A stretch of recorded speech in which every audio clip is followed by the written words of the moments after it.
kohët e fundit po ballafaqohen me sfida të ndryshme, sidomos kjo sfida e internetit, e rrjeteve sociale, që për fat keq kohë e gjatë apo kohë e madhe po kalohet në për to. Normal, feja islame kërkon prej neve që të shfrytëzojmë çdo gjë që është në interesin e përgjithshëm. Normal, threthit shoqërisë, por të jemi të kujdesshëm që ta shfrytëzojmë edhe kohën tonë dhe ta dim vlerën e kohës, që mos të humbim kohë pa nevojë.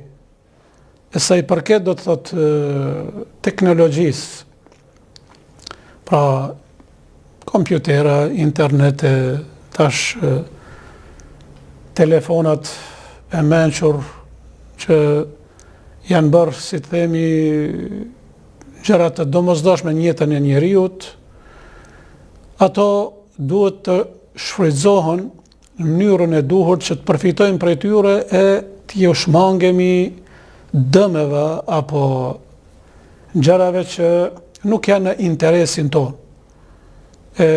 Ku përmend do thot këto se janë gjëra me dy tehe, pra kanë anët pozitive, po edhe anët negative. E ne duhet mundohemi që t'i shfrytëzojmë ato anët pozitive të tyre, e të mundohemi që t'jemi sa më larg anëve negative. E tash rinia po e vrem se kohët gati kalojnë nëpër internet, nëpër rrjetet sociale, nëpër pra këto që janë bërë të përditshme në ditët e sodit.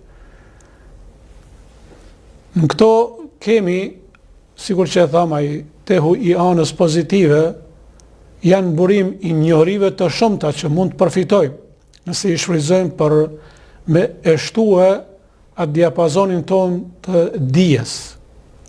Na është lehtësua mënyra e thithjes e marrjes së dijes. Nëse të shfletojmë libra apo të kthehemi në libra të shumt, kemi mundësi me disa klikime të hyjmë në për faqe të ndryshme